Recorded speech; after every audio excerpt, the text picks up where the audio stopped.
Hi guys, welcome back to our YouTube channel. हम लोग ने ट्रिग्नोमेट्रिक फंक्शन ये चैप्टर चालू करके एक एक्सरसाइज में से कुछ पार्ट देखा था। हम लोग उससे ही आगे थोड़ा जाते हैं। लास्ट एक्सरसाइज में जो हम लोग ने पार्ट देखा था उसमें हम लोग ने प्रिंसिपल सॉल्यूशन के बारे में बात किया था। ओके, उस टाइम पे मैंने आपको और एक सॉल्यूशन के बारे में भी बताया था इन शॉर्ट कि क्या था वो, यस, जनरल सॉल्यूशन। तो ये जनरल सॉल्यूशन क्या है ये थोड़ा सा आज हम लोग देखते हैं। ओके, तो यहाँ पे पहले मैंने जनरल सॉल्यूशन का डेफिनेशन लिखा है, द जनरल सॉल्यूशन। भाई जनरल सॉल्यूशन क्या रहता है, ओके, और प्रिंसिपल सॉल्यूशन से वो क्या डिफरेंट है उसमें, तो वो देखते हैं। The solution of a trigonometric equation, अगर ये भी ट्रिग्नोमेट्रिक इक्वेशन का ही सॉल्यूशन है, बराबर, which is generalize by using the periodicity. Okay, periodicity मतलब एक पीरियड के बाद फिर से अपीयर होना। ओके, पीरियड के बाद फिर से अपीयर होना, उसे हम लोग पीरियोडिसिटी कहते हैं। Is called a general solution, बराबर। हम लोग ने प्रिंसिपल सॉल्यूशन के टाइम पे मैंने आपको बताया था कि प्रिंसिपल सॉल्यूशन नॉर्मली आपका 0 से लेके 2 पाई के बीच में आपको सॉल्यूशन देगा, बराबर। तो ये वही बात यहाँ पे थोड़ी सी चेंज हो जाती है और यहाँ पे पीरियडिकली आपको क्या मिलते रहता है, सॉल्यूशन मिलते रहता है। ओके, तो वो कैसे, कल भी मैंने आपको बताया था कि उसके बारे में क्या था वो। ओके, नॉर्मली कैसा रहेगा, ये आपका 0, ये आप लोग का नॉर्मली सॉल्यूशन चालू है।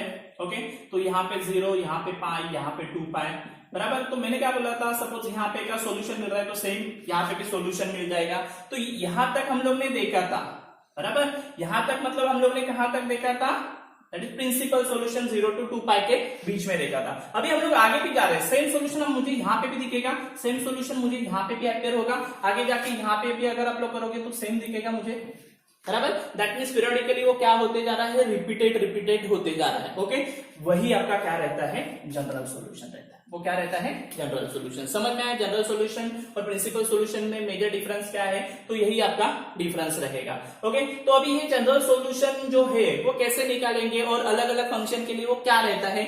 यहाँ पे मैंने कुछ फंक्शन के लिए जनरल सॉल्यूशन का एक्चुअली एज अ फॉर्मूला ही है, वो याद रखो, आपको समझ में आ जाएगा। तो देखो जनरल सॉल्यूशन हम लोग ने कुछ वैल्यू के लिए यहाँ पे मैंने आपको लिख के दिया है। देखो sin x is equal to 0 और tan x is equal to अगर 0 रहा, बराबर, अगर ऐसा कुछ फंक्शन आया तो आपका क्या रहेगा, x का वैल्यू n पाई रहेगा। क्या रहेगा, n पाई। n मतलब क्या रहेगा आपका, बिलोंग्स टू i और z। मैंने बोला है एक्चुअली i और z दोनों भी हम लोग नॉर्मली किसके लिए डिनोट करते हैं, इंटीजर। ओके, तो i रहेगा या z बोल सकते हो, दोनों भी इंटीजर है in short. Okay, n belong to integer, clear. तो sin x और tan x अगर 0 रहा तो x का वैल्यू कितना रहेगा, n पाई रहेगा। फिर cos x 0 रहा तो x का वैल्यू क्या रहेगा, 2n plus 1 into pi by 2। मतलब उसका जो आधा रहेगा उसका मतलब पाई है यहाँ पे, तो इसका आधा हम लोग ने यहाँ पे कर दिया पाई बाय 2 एंड 2n प्लस 1 कर दिया है। क्या कर दिया है, 2n प्लस 1, मतलब ये ऑड में चला जाएगा। किसमें चला जाएगा, नॉर्मली ऑड में चला जाएगा, क्लियर। मतलब देखो ना, n का वैल्यू अगर 2 भी लिया, बराबर, तो क्या होगा, 2 2 जा 4 प्लस 1 5, क्लियर। अगर 3 ले रहे हो तो 3 2 जा 6 प्लस 1 7, दैट मींस ये ऑड में जाएगा, क्लियर। तो ये tan x sin x, tan x और cos x 0 रहेगा तो उसके लिए है। अगर हम लोग को sin x के साथ कोई दूसरा फंक्शन दिया, sin x is equal to sin alpha दिया है, ओके, तो क्या करने का, तो x का वैल्यू क्या बन जाएगा, n pi plus -1 raise to n into alpha. Okay, तो ये बात एक ध्यान में रखो, sin x is equal to sin alpha रहेगा तो ये आपका सॉल्यूशन रहेगा। cos x is equal to cos alpha रहेगा तो 2n पाई प्लस और माइनस अल्फा, यहाँ पे ये सॉल्यूशन रहेगा आपका। cos x is equal to cos alpha रहेगा और tan x is equal to tan alpha रहेगा तो आपका सॉल्यूशन क्या बन जाएगा, x is equal to n pi plus l alpha. Okay, तो ये जो थोड़ा सा पार्ट है ये आपको थोड़ा सा याद रखने का है। एक्चुअली ये प्रूफ करके भी आपके बुक में दिया, तो वहां पे जाके आप लोग रेफर भी कर सकते हो। वैसे भी आपको एज अ सम यूज करने का है तो एज अ फॉर्मूला आप लोग दिमाग में रख सकते हो। ओके, समझ में आए, तो sin x is equal to sin alpha, cos x is equal to cos alpha, tan x is equal to tan alpha, उसमें आपका x का वैल्यू कुछ इस तरह से दिखेगा, क्लियर। तो ये वाला सेक्शन थोड़ा सा हम लोग बोल सकते हैं याद रखने जैसा है। ये एकदम इजी है, sin x और tan x 0 रहेगा तो x is equal to n pi और cos x 0 रहेगा तो x is equal to 2n plus 1 pi by 2, that is odd और हाफ, बराबर। अभी नीचे वाला भी सेक्शन आपके लिए इजी है क्योंकि यहाँ पे भी सबका वैल्यू एक ही दिया गया है। sin x square is equal to sin square alpha रहेगा, cos square x is equal to cos square alpha रहेगा, tan square x is equal to tan square alpha रहेगा। तो आपका x का वैल्यू क्या आएगा, एन पाई प्लस और minus alpha, fix value रहेगा, that is n pi plus और माइनस अल्फा। क्या वैल्यू रहेगा? एन पाई प्लस और माइनस अल्फा। ओके, यही वैल्यू आपको कहां पे दिख रहा था? यस, आप लोग ने बराबर पहचान लिया, यहां पे देखो ये दोनों वैल्यू सेम है, बराबर। That mean sine square x is equal to sine square alpha, cos square x is equal to cos square alpha, tan square x equal to tan square alpha. इसका वैल्यू और tan x is equal to tan alpha का value same दिख रहा है। देखो x is equal to n pi plus alpha. Okay, यहाँ पे minus नहीं है, यहाँ पे माइनस है, उतना ही आपको डिफरेंस याद रखने का। ओके, ये वैल्यू खाली प्लस में आता है, ये वैल्यू किस में आएगा? प्लस में, और ये वैल्यू किस में आ रहा है? प्लस और माइनस में आ रहा है। क्लियर? तो स्क्वायर में अगर रहेगा तो सेम ही है, बस यहाँ पे प्लस में आएगा तो यहाँ पे प्लस और माइनस में आ जाएगा। क्लियर? समझ में आ? तो इस तरह से आपके जनरल सॉल्यूशन रहेंगे। ओके, तो ये जनरल सॉल्यूशन आपको थोड़े याद रखने के हैं। जैसे मैंने कहा कि ये वाला जो सेक्शन दिख रहा है, सेकंड वाला पार्ट, वो थोड़ा सा आपको याद रखने का है। ये वाला और ये वाला इजी है, और फटाक से विद सम आप लोग याद भी रखोगे। क्लियर? हम लोग देखते हैं जनरल सॉल्यूशन से रिलेटेड सम्स किस तरह से रहेंगे। तो यहाँ पे मैंने दो सम लिखे हैं, देखते हैं क्या है। Find the general solution of the following equation. नीचे कुछ इक्वेशन दिए, उसका जनरल सॉल्यूशन निकालने का है। जनरल सॉल्यूशन निकालते वक्त आपको थोड़ा सा प्रिंसिपल सॉल्यूशन का हेल्प लेना ही पड़ेगा, उसके हेल्प से ही आपको पता चल जाएगा कि एक्चुअली सॉल्यूशन कहाँ बिलोंग कर रहा है। एंड देन जनरल सॉल्यूशन से हम लोग क्या बोल सकते हैं, पीरियोडिकली जो उसका वैल्यू सेटिस्फाई करेगा वो सॉल्यूशन क्रिएट कर देगा। ओके, तो यहाँ पे आपके पास क्वेश्चन है sine theta is equal to root of minus root of 3/2। Okay, minus के बाद रूट 3/2 है। तो पहली बात तो 3/√3/2 बराबर साइन में किसका वैल्यू आता है? साइन 60 का वैल्यू आता है। तो यहाँ पे मैंने लिख दिया है, हम लोग को पता है साइन 60 का वैल्यू √3/2 आता है। ओके, तो यहाँ पे मैंने sine theta is equal to sine 4π/3 लिखा है। ओके, ये वैल्यू कहां से आया है? तो इसके लिए हम लोग को प्रिंसिपल सॉल्यूशन का हेल्प लेना पड़ेगा। ओके, देखते हैं। हम लोग ने देखा इससे पहले भी, यहाँ पे सबके सब प्लस रहेगी, यहाँ पे साइन प्लस रहेगा, यहाँ पे tan और यहाँ पे cos। हम लोग को साइन निगेटिव चाहिए, इसका मतलब हम लोग का आंसर इधर और इधर बिलोंग करेगा, बराबर। तो ये दोनों सेक्शन में रहेगा, तो हम लोग को यहाँ पे पता है, यहाँ पे क्या रहेगा? आपका पाई रहेगा, बराबर। और हम लोग को यहाँ पे जाने का है, तो हम लोग क्या करते हैं? पाई में वो वैल्यू क्या करते हैं? ऐड करते हैं। दैट मीन्स आपका क्या होगा? पाई प्लस वैल्यू कितना है? π/3, बराबर। तो इसका क्रॉस कर दोगे तो 3 इंटू पाई 3 पाई, और प्लस पाई कितना हो गया? 4 पाई, 4π/3 हो गया। क्लियर? तो यहाँ पे हो गया है 4π/3। ओके, तो sine theta is equal to sine 4π/3, ये आपका वैल्यू यहाँ पे आ गया है। अभी इसका मतलब ये कौन से पैटर्न में गया है? तो आपकी ये वाले पैटर्न में गया है। हम लोग ने वहां पे 3 पैटर्न देखे थे अलग अलग, बराबर। उसमें से ये वाले पैटर्न में गया sine theta is equal to sine alpha. Sine theta is equal to कौन से पैटर्न में गया? साइन अल्फा पैटर्न में गया, बराबर। तो sine theta is equal to sine alpha, इसके लिए आपको पता है अल्फा का वैल्यू क्या रहता है? ये रहता है, that is n pi plus -1/n alpha. Okay, ये याद रखो, उससे हम लोग को हेल्प होगा। एंड देन यहाँ पे हम लोग बोल सकते हैं n belongs to z, z मतलब यस आपके इंटीजर नंबर। तो आपको मिल गया आपका general solution. The general solution of the sine theta is equal to sine 4π/3, बराबर। अभी यहाँ पे साइन 4π/3 हो गया, इज सेम आएगा। देखो n pi plus -1/n alpha, alpha की जगह पे कितना रहेगा? 4π/3, where n belongs to z। Okay, again same. तो हम लोग का general solution of the sine theta is equal to -√3/2 is the ये आपका जनरल सॉल्यूशन रहेगा। ओके, मतलब अभी इसमें आप लोग कौन सा भी वैल्यू के लिए चेक करके आगे जा सकते हो। ओके, तो भी आपका आंसर सेम आएगा। मतलब एक एग्जांपल के तौर पे आपको बता देता हूँ कि क्या हो रहा था। मतलब जनरल सॉल्यूशन एक्चुअल में वैसे हो रहे हैं कवर की। ओके, तो यहाँ पे एक काम करते हैं हम लोग, n का वैल्यू 3 लेके काम करते हैं। एक क्या करते हैं, n की जगह पे मैं 3 पुट करता हूँ। तो यहाँ पे मैं अगर 3 पुट करूंगा, यहाँ पे मैं क्या पुट कर रहा हूँ? 3। तो देखो कुछ इस तरह से होगा, ये 3 पाई होगा, बराबर।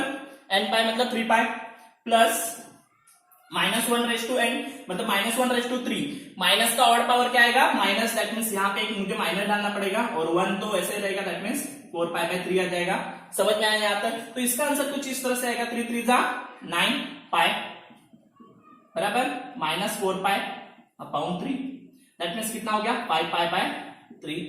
ओके, तो अभी 5π/3 मतलब क्या हो रहा है? देखो 5 इंटू पाई का वैल्यू अपना 180 है, डिवाइडेड बाय 3। तो इसका मतलब यहाँ पे करोगे तो ये होगा 60, और ये होगा, इसका अगर करोगे तो कितना हो रहा है? 300।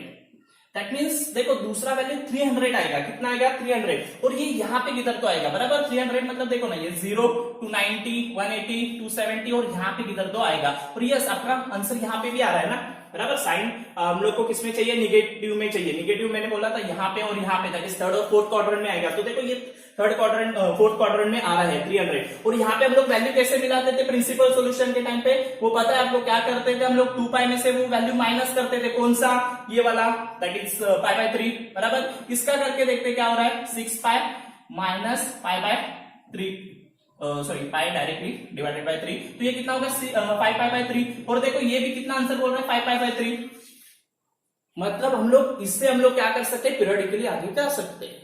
क्लियर, तो आप लोग कौन से भी वैल्यू को पुट करके आगे आगे बढ़ के आप लोग वैल्यू निकाल सकते हो, समझ में आया। तो इस तरह से ये आपका जनरल सॉल्यूशन पीरियोडिकली वर्किंग कर सकता है। यहाँ पे हम लोग ने खाली एक वैल्यू के लिए बोल दिया है, दैट इज 4 पाई, हम लोग ने 4 पाई बाय 3 लिख लिया है और बोल दिया है कि यही आपका क्या रहेगा जनरल सॉल्यूशन। लेकिन यहाँ पे जो n लिखा है इससे आप लोग n का वैल्यू कुछ भी लेके 1 2 3 वगैरह इंटीजर जैसे हम लोग बोल रहे हैं वो लेके आप लोग कौन से भी पीरियोडिकली वैल्यू निकाल सकते हो। तो ये आपका क्या है जनरल सॉल्यूशन, समझ में आ रहेगा। ओके, आगे और एक सम देखते हैं, sine sorry sec theta plus √2 is equal to 0 है। अभी हम लोग क्या करेंगे, प्लस √2 को वहां पे शिफ्ट करेंगे तो वो माइनस हो जाएगा बराबर। अभी हम लोग एक काम करते हैं, इसको कॉस में कन्वर्ट कर देते हैं, सेक का उल्टा कॉस होता है तो ये भी उल्टा होगा, दैट इज 1/√2 होगा बराबर। अगेन सेम कॉस में किसका वैल्यू 1/2 आता है। ओके, तो आपको पता है cos 45 का वैल्यू 1/2 आता है, तो यहाँ पे मैंने क्या लिखा है पाई बाय 4 का वैल्यू कितना आएगा 1/2। लेकिन अगेन ये निगेटिव है, निगेटिव आपको cos कहां पे मिलेगा, यहाँ पे एंड यहाँ पे, मतलब सेकंड एंड थर्ड क्वाड्रेंट में। तो पहले अगर सेकंड के बारे में बात कर दिया जाए तो पाई में आपको क्या करना पड़ता है, ऐड करना पड़ेगा, that means pi plus pi by 4, sorry minus करना पड़ेगा, यहाँ पे माइनस है, ओके यहाँ पे प्लस था, हाँ तो पाई माइनस पाई बाय 4, तो इसको करेंगे तो कितना आएगा 4 pi minus pi by 4 is equal to 3 pi by 4। तो देखो यहाँ पे मैंने क्या लिख दिया, cos theta is equal to cos 3 pi by 4। समझ में आया 3 पाई बाय 4 कैसे आ गया, बस अभी उसको ही जनरल सॉल्यूशन में लिख देंगे। अभी आपको cos theta is equal to cos alpha का जनरल सॉल्यूशन चाहिए, किसका, cos theta is equal to cos alpha, तो उसका भी फॉर्मूला था आपके पास, फॉर्मूला क्या था, theta is equal to 2n pi plus और माइनस अल्फा, क्या formula, theta is equal to 2n pi plus और minus alpha. Okay, where n belongs to z that is integer number, तो हम लोग का प्लस और माइनस अल्फा की जगह पे क्या आएगा 3 पाई बाय 4, क्योंकि अल्फा का वैल्यू हम लोग ने कितना निकाला है यहाँ पे 3 पाई बाय 4। ओके, एक वैल्यू लेके हम लोग आगे जा रहे हैं, and then general solution of sec theta is equal to minus √2 is equal to, यही सॉल्यूशन आपका रेडी हो गया है। क्लियर, तो इस तरह से आपको जनरल सॉल्यूशन निकालने के एकदम इजी है, उसके लिए थोड़ा सा आपको प्रिंसिपल सॉल्यूशन का हेल्प लेके एक वैल्यू बनाना पड़ेगा, देन आपको देखना पड़ेगा हम लोग ने जो 3 सेक्शंस में डिवाइड कर दिया था उसमें से कौन से सेक्शन में जा रहा है, जैसे कि ये cos theta is equal to cos alpha में जा रहा है, ये sin theta is equal to sin alpha में जा रहा है, तो उसका अकॉर्डिंगली उसका सॉल्यूशन आ जाएगा, और उसमें आपको क्या करने का है, जो अल्फा का वैल्यू आप लोग ने निकाला है वो डाल देने का है, एंड देन आपका सॉल्यूशन मिल जाएगा। और जैसे मैंने कहा कि ये पीरियोडिकली है, आप लोग कौन से भी वैल्यू के लिए चेक कर सकते हो, कोई भी वैल्यू डाल दो 5 4 6 7 कुछ भी इंटीजर नंबर डाल के आप लोग चेक करोगे तो आपको आंसर पीरियोडिकली वो सेम ही मिलते रहेगा। क्लियर, चलो जनरल सॉल्यूशन के और कुछ सम्स देखते हैं। यहाँ पे मेरे बोर्ड पे और 2 सम लिखे हैं आपके लिए, tan 3 theta is equal to -1, थोड़े से अलग सम्स है, पहले हम लोग ने एक नॉर्मल सम्स देखे थे, अभी हम लोग थोड़ा सा अलग, जैसे हम लोग ने 3 पैटर्न देखे उसमें से अलग पैटर्न के लिए जाते हैं। tan 3 theta is equal to -1, यहाँ पे देखो नॉर्मल सिंगल थीटा नहीं है, उसके साथ एक मल्टीपल भी दिख रहा है, 3 थीटा 2 थीटा, सो कुछ भी दिख सकता है, तो उसके लिए क्या करने का, तो उसको फिलहाल साइड में रख लेते हैं -1 या 1। tan में किसका वैल्यू 1 आता है बराबर, तो आपको पता है tan पाई बाय 4 बराबर, tan 45 का वैल्यू कितना आता है 1, तो यहाँ पे मैंने वो लिख लिया है बराबर। तो अभी यहाँ पे कितना आ गया 3 पाई बाय 4, देख लेते कैसा आ गया रहेगा वो 3 pi by 4। All student that means sine take मतलब tan एंड चॉकलेट मतलब cos बराबर, ये प्लस है। अभी हम लोग को क्या चाहिए माइनस, तो tan माइनस कहां पे मिलेगा, एक तो यहाँ पे मिलेगा और यहाँ पे मिलेगा बराबर, मतलब यहाँ पे ये कर लेता हूँ, टिक कर लेता हूँ, तो इन दोनों में आपका आंसर आएगा। तो पहले यहाँ पे जो फर्स्ट वाला है उधर जाते हैं, इधर जाने के लिए हम लोग को क्या करने का है 180 जो रहेगा दैट मीन्स कितना पाई बराबर, उसमें से आपका जो वैल्यू है वो माइनस कर दो, क्या है पाई बाय 4, तो ये कितना होगा 4 pi minus pi 3 pi by 4, देखो ये वैल्यू आपका इधर आ गया है क्लियर यहाँ तक? इसमें तो कुछ भी प्रॉब्लम नहीं रहेगा, ये तो प्रिंसिपल सॉल्यूशन है, वो हम लोग ने देखा है और इससे पहले भी 2 सम में मैंने आपको बताया था। क्लियर, ये हो गया। अभी आपका सॉल्यूशन पे आ जाते हैं। General solution of tan theta is equal to tan alpha में कन्वर्ट हो गया, ये tan theta is equal to ये tan अल्फा में कन्वर्ट हो गया है बराबर। तो उसका फॉर्मूला लग जाएगा, उसका फॉर्मूला आपको पता है, theta is equal to n pi plus, यहाँ पे खाली प्लस है, ये बात ध्यान में रखो, अल्फा।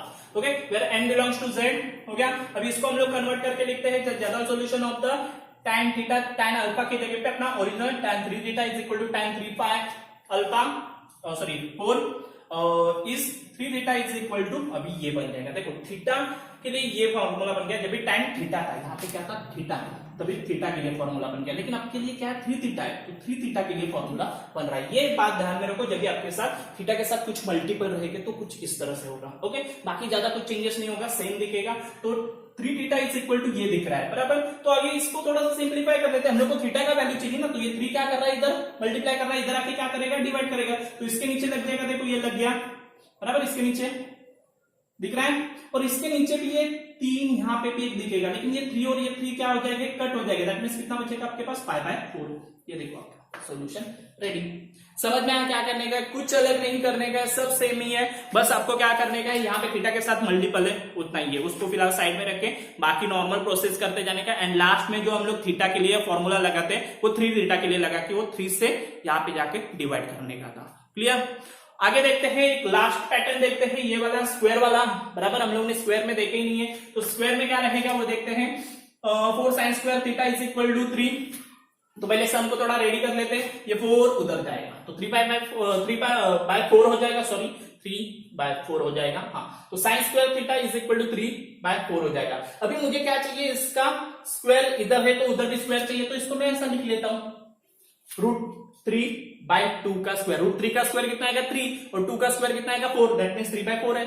क्लियर, तो ये इस तरह से दिखेगा। अभी आपके पास कितना है, √3/2 है, कितना है √3/2, √3/2 किसका आता है, यस sin 60 का आता है, तो ये आ गया आपका π/3 बराबर। समझ में आया यहाँ पे किस तरह से आया, यहाँ पे मैंने लिखना रहेगा शायद मेरा एस, हम लोग को पता है कि क्या sin π/3 इज इक्वल टू कितना आता है, √3/2 बराबर। तो ये है, उसको हम लोग को इसकी वजह से वैल्यू मिल रहा है ये बराबर। अभी प्लस नहीं है बट क्या है, स्क्वायर वाला है, तो हम लोग को स्क्वायर वाला जनरल सॉल्यूशन लगाना पड़ेगा, that is sin square theta is equal to sin square alpha. इसका हम लोग ने देखा है, इसका फॉर्मूला हम लोग को पता है, ये जो हम लोग ने यहाँ पे लिखा था ना tan का, वही यहाँ पे है, बस यहाँ पे क्या है प्लस, वहां पे प्लस और माइनस।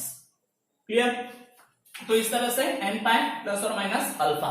ओके, अभी इसको सिंप्लीफाई करोगे तो आपको आंसर मिल जाएगा, तो n pi as it is plus और minus as it is, alpha का वैल्यू हम लोग का कितना हो गया π/3, तो π/3 लिख लिया, बिलोंग्स टू z बराबर, बिलोंग्स टू z। क्लियर, अभी जनरल सॉल्यूशन फाइनल यही आएगा आपका, तो general solution of 4 sin square theta is equal to 3 is ये वाला, that is n pi plus और माइनस π/3, यही आपका जनरल सॉल्यूशन आया। देखो स्क्वायर रहेगा तो भी कुछ फर्क नहीं पड़ेगा, नॉर्मल नंबर रहेगा तो भी कुछ फर्क नहीं पड़ेगा, इक्वल टू 0 वाला टर्म रहेगा तो भी कुछ फर्क नहीं पड़ेगा। आपको बस वो जो 3 मैंने आपको बताए थे, इसके अगेंस्ट क्या आंसर आएगा या क्या जनरल सॉल्यूशन आएगा, वो आपको याद रखने का है। क्लियर, उसके अकॉर्डिंगली यहाँ पे प्रिंसिपल सॉल्यूशन का थोड़ा हेल्प लेके आप लोग वो वैल्यू निकाल सकते हो। ओके, और यहाँ पे जो वैल्यू है आप लोग को मैंने थोड़ी देर पहले बताया था, आप कौन सा भी वैल्यू के लिए चेक करोगे तो भी आपका आंसर सेम आएगा। ओके, आप लोग इसमें पुट करके देखो, n की जगह पे आप लोग को जो नंबर चाहिए वो पुट करो एंड देन सॉल्यूशन देखो कि इधर ही किधर तो आएगा आपका सॉल्यूशन। वो पीरियोडिकली आ सकता है, जैसे मैंने कहा कि ये तो फर्स्ट इसमें आ रहा है, ऐसा घूम के भी आ सकता है बराबर, लेकिन उधर ही मिलेगा, दैट इज कौन सा, ये और ये, इधर ही आंसर मिल जाएगा। इस तरह से भी आपके आंसर्स मिल जाएंगे, समझ में आ रहा है, तो उसमें तो कुछ फर्क नहीं पड़ने वाला है, आप लोग n का वैल्यू कुछ भी ले लो। क्लियर, तो इसके लिए ये पीरियोडिकली है। क्लियर, तो ये n इसके लिए यूज किया गया है। ओके, और इसे हम लोग क्या कहते हैं, जनरल सॉल्यूशन। तो आई होप कि आपको ये जनरल सॉल्यूशन वाला टॉपिक अच्छी तरह से समझ में आया रहेगा। ओके, तो बस आज के लिए इतना ही रहेगा, थैंक यू।